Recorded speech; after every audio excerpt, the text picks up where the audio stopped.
પંચાળા દરબાર ઠાકોર શ્રી ઝીણાભાઈના પિતા દરબાર મનુભા રામાનંદ સ્વામીના શિષ્ય હતા. પંચાળા તથા જમનાવડ બે ગામ તેમના મૂળ ગરાસના હતા.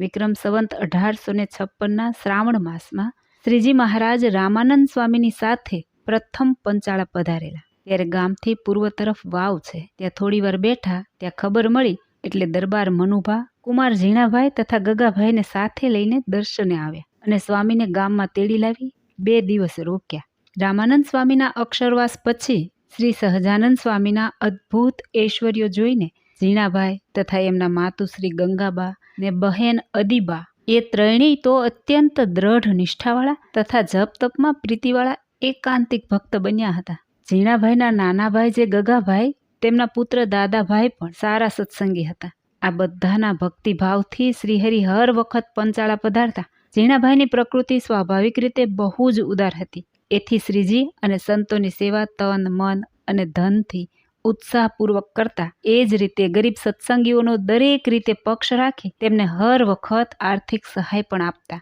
વિક્રમ સંવત 1869ની સાલમાં ભયંકર દુષ્કાળ પડ્યો હતો. એ વખતે ઘણા સત્સંગીઓને પ્રથમથી કહીને શ્રીજી મહારાજે અન્ન વગેરેનો સંગ્રહ કરવાનો કહ્યો હતો.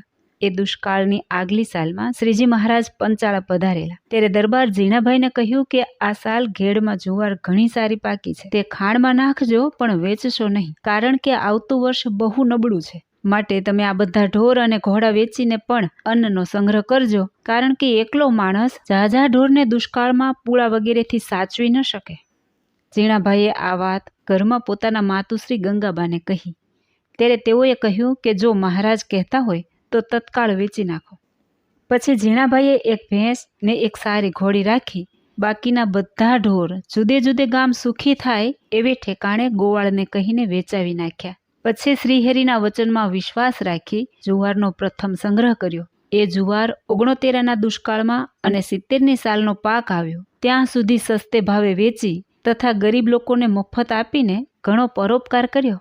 છતાં તેમાંથી 35,000 કોરીનો નફો રહ્યો. ત્યારે ઝીણાભાઈએ શુભ સંકલ્પ કર્યો કે શ્રીજી મહારાજ અને સંતોની સેવામાં જ આ ધનનો ઉપયોગ કરવો, પણ પોતાના ઉપયોગમાં ન લેવું. પછી ઝીણાભાઈએ ધન શ્રીજીની રુચિ પ્રમાણે આજ્ઞા મુજબ વાપરીને શ્રીજી મહારાજની પ્રસન્નતા મેળવી હતી. અને વળી 69 કાળમાં ઝીણાભાઈએ પંચાળામાં પોતાને ત્યાં વર્ષ 1.5 વર્ષ સુધી 25-50 જેટલા સાધુઓને અખંડ રાખી સેવા સમાગમનો ઉત્તમ લાભ લીધો હતો. વિચારશીલ ધર્મનિષ્ઠ સજ્જનો હંમેશા પોતાની સંપત્તિનો સદવ્યય કરતા રહે છે. તેથી તેઓ આલોક પરલોકમાં માન આબરૂ સાથે શાંતિપૂર્વક વિશેષ સંપત્તિ પામે છે.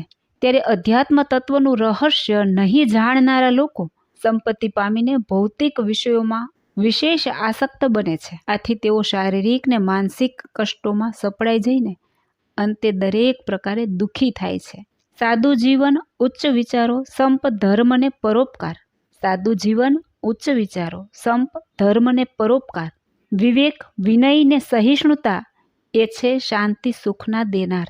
દીર્ઘદર્શી મહાપુરુષો આ 2 જ લીટીમાં કયા પ્રકારના જીવનથી મનુષ્યને સુખ શાંતિ મળે છે એ ટૂંકમાં કહ્યું છે. તે દરેકે પોતાના રોજના જીવન વ્યવહારમાં બંધબેસતું કરવું જોઈએ, તો અવશ્ય બધી અડચણો દૂર થઈ ખરું સુખ પ્રાપ્ત થાય. જય શ્રી સ્વામિનારાયણ.